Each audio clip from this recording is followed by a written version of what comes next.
He's gone. Okay. And so we are now down to Mr. Waltz for 5 minutes. Thank you, Madam Chairwoman, and I want to thank everyone for holding this important hearing. I do share some, or have some concern on the timing of it.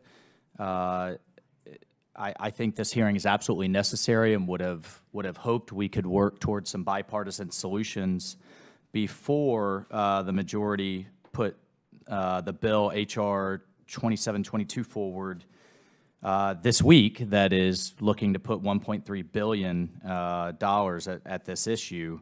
Here nor there, I am working with Representative Stephanie Murphy in putting together an alerts framework. We all know, I represent Florida, and we all know that 2 of Florida's counties were breached as a result of a Russian spearphishing campaign targeted at county election officials. None of the congressional delegation nor the state officials were notified by the FBI or DHS as a result of that intrusion in 2016. The bill that we are working would seek to correct that problem. Not only should officials be notified, but Floridians and the voters should be notified in the guise of maintaining confidence in our electoral system. So part of the issue was that the Russians targeted employees of a Florida-based manufacturer of voter registration software, VR Systems. VR Systems has confirmed to the media that they were the company that was penetrated. They have responded to a letter from Senator Wyden that they did not click on an attachment in the email. However, we do know that VR Systems use remote access software on election management systems it sold to the counties leading up to that 2016 election. We don't know if their systems were hacked as a result of the remote access software, and DHS is conducting forensics analysis. So I promise you I'm getting to my questions. Look, at the end of the day, the company responded that they had been following the NIST cybersecurity framework that we've talked about prior to 2016, and they continue to do so today. So this gets to my question, Dr. Romine. Under HAVA, NIST is directed to develop the VVSG, all right? We know that. The law defines voting systems for the purposes of mandating NIST to create standards for testing and certifying voting systems. Not included in the definition of voting systems, which I know we've gotten to somewhat today, but I want to really spend time on this point.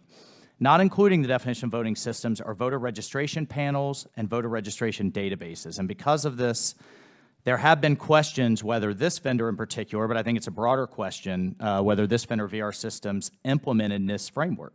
Because again, there's issues now with the definition. So although NIST guidelines are voluntary and you're not a regulatory agency, which I think is correct, regardless of whether the standards meet the definition of voting systems under the law. So question 1, how would authorizing voter registration portals and databases under the Help America Vote Act, under HAVA, improve NIST's ability to provide innovative standards with respect to registration technologies? Thank you, Mr. Congressman. The guidelines that we currently provide under HAVA, the scope of those guidelines is controlled largely by the EAC, who makes the determination of what is in scope, or it's their interpretation of HAVA.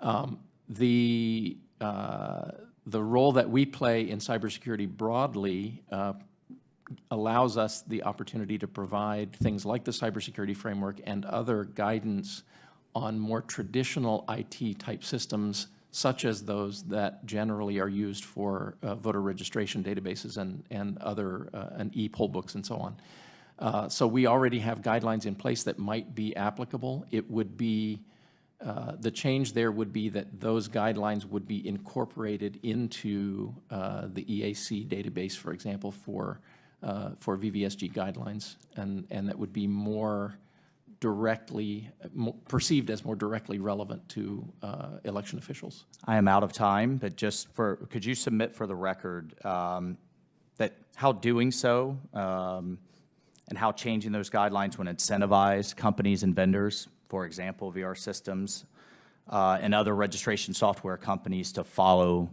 NIST guidelines and implement the framework? I'll be happy to respond to that. Thank you. I yield my time.